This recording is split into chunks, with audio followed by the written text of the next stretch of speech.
네, 독일, 슬로베니아 정상 그리고 구테레스 유엔 사무총장을 비롯한 14개국 정상과 오만찬을 함께하면서 리셉션을 비롯한 회담을 나누겠다 이런 이야기까지 함께 들어보셨는데요. 예, 이와 두 분 관련해서 모시고 이와 관련해서 이야기 나눠보도록 하겠습니다. 문성묵 한국국가전략연구원 통일전략센터장 그리고 김한권 국립외교원 교수 나오셨습니다.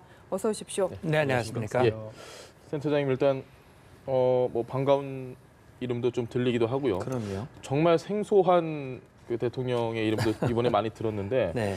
가장 좀 눈에 띄는 건 역시 주변 사강에 대한 이야기가 아닌가 싶습니다. 일단 방금 전에 브리핑 내용을 들어보셨을 때 뭐가 좀 기억에 좀 남으셨는지요? 예, 우선 주변국 중에서는 가장 중요한 인사가 역시 이제 펜스 부통령이죠. 물론 뭐 트럼프 대통령이 오시면 좋겠지만 여러 가지 여건상 이제 부통령이 참석을 하기로 했고요. 예. 일본의 아베 총리는 올 듯 말 듯 하다가 최종적으로 오는 걸로 결정이 됐고 예. 우리 대통령과 정상회담도 예정이 되어 있습니다. 참 잘한 결정이라고 생각을 합니다. 물론 여러 가지 한일 간에 정치적인 문제라든지 역사적인 문제, 얽혀있는 감정도 풀어야 할 고리들이 있긴 하지만 한국과 일본은 역시 같이 가야 할 이웃이거든요. 예. 그래서 앞으로 일본도 올림픽이 예정이 돼 있고 또 한국과 일본 간에는 북한 핵 문제에 대한 위협으로 공통 위협을 받고 있는 상황에서 역시 북핵 문제 해결이라든지 또 경제 문제, 미래 문제 이런 것들에 있어서 함께 해야 할 이웃 나라인 것만은 분명합니다. 물론 해결해야 할 과제를 반드시 또 하나하나 풀어가야 되겠죠. 예. 그런 점에서 의미가 있다고 생각이 되고요. 그 외에 이제 중국의 정치국 상무위원이 이 시진핑 주석을 대신해서 오는데 기대보다는 좀 격이 낮지 않느냐라는 그런 생각을 갖겠지만 또 폐막식이라는 행사가 또 남아 있기 때문에 좀 더 기대해 보도록 하고요. 그 외에 이제 생각하는 부분은 또 유엔 사무총장이라든지 보니까는 그 유럽에 이 동계 스포츠 강국의 정상들이 많이 오는 것 같습니다. 보니까 그만큼 동계 올림픽에 관심이 많은 것 같고 우리로서는 문재인 정부 출범 이후에 가장 큰 행사이고 또 다자 외교 무대인 만큼 이번 기회를 통해서 한반도의 평화, 우리의 또 외교력을 발휘할 수 있는 그런 계기가 됐으면 좋겠어요. 알겠습니다. 김 교수님께서 좀 어떻게 보시는지요? 예, 앞에 전체적으로 좋은 말씀을 해주셔서 말씀해주신 거에 크게 다를 바가 없습니다. 한 가지 저희가 관심 있게 지켜볼 것은 앞에서 언급된 대로 러시아에서 지금 IOC와의 도핑 파문 문제로 껄끄러운 관계인데 이 문제가 평창올림픽 이전에 해결되어서 러시아에서도 의미 있는 대표할 수 있는 대표단이 왔으면 하는 바람입니다. 한 가지 중국에서 우리가 작년 2012년 12월 14일 날, 2017년 12월 14일 날 한중 정상회담을 하면서 평창 동계올림픽에 시진핑 주석의 참석을 위해서 많은 노력을 기울였는데요. 이번에 결국 한정 중앙정치국 상무위원 중국에서는 당 서열 7위로 역시 최고 지도자급 중에 한 명으로 있습니다. 최고 지도자급의 한 명이 참석함으로써 일단 중국이 한국 평창 동계올림픽에 많은 관심을 가지고 있다는 것은 알리는 그런 모습은 됐고요. 아까 앞서 말씀해 주신 대로 폐막식에 가능하다면 다음 동계올림픽의 개최 예정지에 국가 수장인 시진핑 주석이 참석한다면 그야말로 유종의 미를 거둘 수 있지 않을까 생각합니다. 알겠습니다. 지금 저희가 들어본 내용은 남광표 2차장의 모두 발언 정도고 이제 좀 더 뒷이야기가 있지 않을까 싶은데 사실 언론에 보도된 내용에 따르면 이제 아베 총리가 오면서 뭔가 이 한일 간의 정상회담이 있지 않을까 뭔가 추진되고 있다라는 이야기가 있었습니다. 이 부분은 좀 어떻게 예상을 하십니까? 예, 오늘 뭐 지금 브리핑에서는 그 내용은 안 나왔거든요. 한일 정상회담 아마 안 나왔다고 하는 거는 한일 간의 최종 조율이 아직 끝나지 않았을 가능성도 있는데 근데 아베 총리가 사실 문재인 정부 출범 이후 처음으로 한국당을 바른 거란 말이죠. 물론 다른 계기에 한일 정상회담이 있긴 했지만 그러나 한국당에서 처음으로 문재인 대통령과 이제 조율을 하게 되는데 정상회담을 하지 않는 게 좀 이상하겠죠. 제가 볼 때는 좀 불편한 문제들이 있습니다. 뭐 위안부 문제라든지 독도 문제라든지 불편함이 있음에도 불구하고 저는 만나야 된다고 보고요. 또 만나서 불편한 마음들을 서로 나누고 소통을 하다 보면 뭔가 해결의 실마리들이 풀릴 수 있다라고 생각합니다. 왜냐하면 한일 간에는 다른 점도 많지만 공통점도 많거든요. 예. 공통이익들이. 그냥 공통이익들을 극대화하면서 차이 나는 부분들을 하나하나 해결해 나가는, 다시 말하면 이분법적 그런 그 투트랙 그런 접근을 해 나가면 한일 관계도 풀릴 수 있는 그런 계기가 되지 않을까, 그런 기대감도 있습니다. 알겠습니다. 이제 평창 올림픽 개막식이 2월 9일이니까 한 11일 정도, 이제 10일 조금 넘게 남았습니다. 근데 이 와중에 지금 북한에서는 올림픽 개막식 전날 대규모 열병식 정황이 포착이 되고 있고, 근데 이에 대해서 우리 정부가 어제 조명균 장관이 또 그건 뭐 크게 일부러 변경을 한 건 아니고 우연히 그냥 맞아 떨어졌다 이렇게 이야기를 했거든요. 이에 대해서 일부에서는 좀 비판적인 시각도 있습니다. 너무 우리가 좀 이렇게 배려해 주는 게 아니냐 뭐 이런 이야기도 있는데 교수님 생각은 어떠십니까?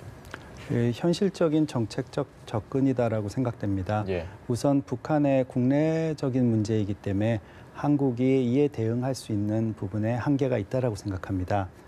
단지 한국에서 조금 불만스러운 여론이 있는 것은 예. 한국의 입장을 조금 더 강하게, 예를 들면 평창 동계올림픽을 통해서 남북한의 또 동북아 사이에 국가들 사이에 평화 분위기가 만들어져 나가는데 열병식 행사라는 어찌 보면 군사 안보적 긴장을 높일 수 있는 행사를 조금 연기해 준다거나 예. 조금 거기에 비판적인 입장을 표현하는 것은 가능하지 않겠느냐라는 입장 때문인 것 같습니다. 하지만 전체적인 큰 틀에서 본다면 예. 이것은 북한의 국내 정치적인 문제이고 또 한국이 대응할 수 있는 한계가 있다고 생각한다면 정책적으로 실질적인 이득을 얻기 위해서 예. 이에 대해서 부정적으로 해석하기보다는 현 상황을 인정하면서 평창 동계올림픽을 성공적으로 개최하고 또 이를 통해서 남북한의 교류와 평화 분위기가 동북아 지역 현장에서 더욱 이어져 나가기를 바라는 그런 모습이 나타나기를 바랍니다. 알겠습니다. 뭐 내부적으로 행사를 하는 것, 다시 말하면 북한도 군을 만들었고, 예. 그동안 이제 4월 25일을 창군 기념일로 예. 지켜왔고 그때 큰 행사를 그동안 해왔어요. 그런데 몇 년 전부터 이제 2월 8일을 강조하더니 금년 들어서는 이제 완전히 당의 결정으로 2월 8일을 건군절로 정한다. 예. 이렇게 이제 발표를 하고, 특히 김정은 신년사에서 금년이 70주년이다. 예. 따라서 대대적인 행사를 하겠다라는 예고를 이미 했습니다. 그래서 조명균 장관 말대로 북한이 내부적으로 이미 해왔고 했던 일이기 때문에 2월 9일의 하루 전날이라고 하는 점이 뭐 평창 올림픽을 파토내기 위해서 의도적으로 하는 것 같지는 않다. 예. 이제 이런 해석이 가능한데, 우리가 우려하는 부분은 그거죠. 평창 올림픽을 평화의 올림픽으로 개최하는 것도 중요하고, 또 더 중요한 것은 평창 올림픽을 평화 올림픽으로 개최해서 이걸 마중물로 해가지고 북한의 핵 문제를 해결하는 계기로 삼겠다고 하는 것이 우리 정부와 국제사회의 목표와 기대란 말이죠. 그런데 그 평화 올림픽을 개최하기 하루 전에 만약에 그 올림픽에 그냥 재래식 무기나 갖다 놓고 그냥 평상적인 수준의 열병식을 한다면 뭐 큰 문제가 아니겠으나, 미국 본토를 타격할 수 있다라고 얘기했던 ICBM 대륙간 탄도미사일 화성 15형이라든지 또 SLBM 잠수함 발사 탄도미사일이라든지 이런 최신형 무기를 갖다 놓고 우리는 핵보유국이다, 핵보유국으로 인정해라, 우리는 결코 핵을 포기하는 일은 없을 것이다. 이런 걸 다시 한번 대대적으로 얘기를 한다면 결국은 전반적으로 북한이 평화를 뭐 기치를 내세우면서 선수단을 보내고 평창 올림픽을 뭐 성공적으로 개최한다는 김정은의 말과는 다른 행동을 보이는 것이기 때문에 결국은 김정은의 일련의 이런 행동은 일종의 위장 평화 공세라고 하는 것을 스스로 입증해 주는 것이고, 그렇게 되면 국제사회 여론이 안 좋아지는 것이고, 그런 부분이 우려가 되는 것이죠. 그 일부 시청자분들 중에는 이런 생각을 하실 수도 있을 것 같습니다. 아니 아니, 그 정도면 우리가 좀 한마디 정도를 조심스럽게라도 조금은 자제를 해주시고 아니면 이렇게라도 좀 해볼까 저런 건 좀 빼볼까 요청을 하면은 굳이 안 될 이유가 있을까라는 의문을 갖는 분도 계실 텐데 그건 어떤 물론 우리가 그 얘기를 한다고 해서 북한이 들어줄 가능성은 제가 볼 땐 매우 희박하다고 생각합니다. 네. 김정은이 이걸 아마 들어주지는 않겠지요. 오히려 왜 감나라 배나라 하면서 기분 나빠하고 예. 그걸 시비로 해서 다른 어떤 이 불미스러운 그런 행동을 할 가능성을 배제할 수 없습니다. 그러나 우리는 기본적으로 북한이 듣기 싫어하든 듣기 좋아하든 예. 들어주든 들어주지 아니하든 분명한 것은 북한의 비핵화입니다. 북한은 연일 입을 열면 한반도의 긴장이 미군 한미연합연습 미군의 전략자산 얘기하고 있지만 예. 그 모든 근본에는 북한의 대남 도발과 북한의 핵미사일 개발이거든요. 그 모든 근본 원인을 북한이 제공한 겁니다. 예. 따라서 그 잘못된 행동에 대해서 명확하게 이야기하지 못한다면 앞으로 열릴 남북회담에서 그런 얘기를 어떻게 할 수 있겠는가 하는 부분이지요. 알겠습니다. 그리고 더 나아가서 사실 열병식과 관련해서 지금 미국에서 좀 국제사회에 대한 정면 도전이다 이렇게 좀 강하게 비판적으로 나간다는 점이 문제이지 않을까 싶은데요. 이 부분에 대해서 좀 우리가 어떻게 중재를 해나가야 될지 길이 사실 안 보이거든요. 어떻게 예. 생각하시나요? 예. 한국의 입장에서 지금 말씀해 주신 대로 미국은 독자 제재에 관해서 북한을 더 압박을 가하는 모습이 최근에 나타났습니다. 예. 그리고 시걸 맨델커 미 재무부 테러 금융 정보 부문 담당 차관이 예. 베이징 그리고 서울을 방문했고요. 그리고 일본도 방문할 예정입니다. 즉 미국의 입장에서는 한국의 평창 동계올림픽이 평화적으로 개최되고 북한과의 대화에서 새로운 돌파구를 마련하기를 바라는 한편 예.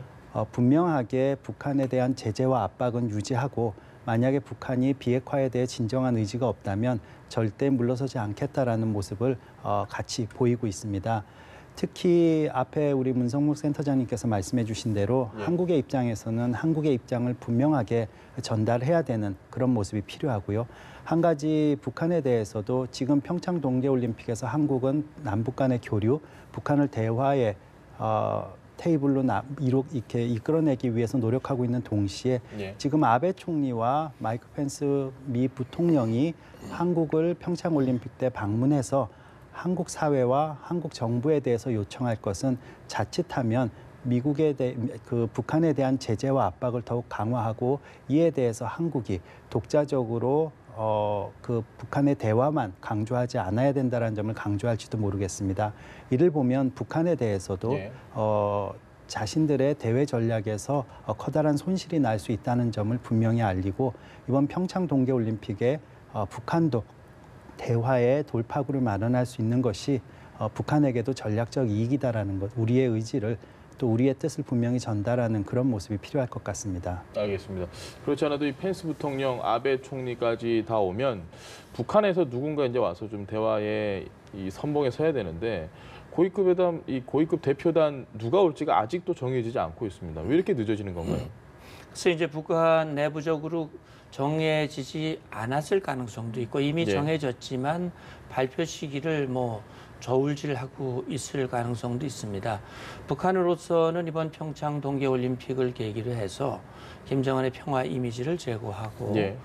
또 남북 대화, 교류 이런 것들을 통해서 역시 이제 북한으로서는 그들의 핵보유국 지위는 인정받으면서 역시 국제사회의 대북 제재는 완화시켜 보려는 그런 방향, 그런 예. 의도, 또 한미연합연습이라든지 전략자산의 한반도 전개, 그것도 좀 흔들어 보고자 하는 그런 의도가 분명히 담겨져 있죠. 예. 그건 연일 발표되는 북한의 매체를 통해서 북한의 본심을 우리가 읽어볼 수 있습니다.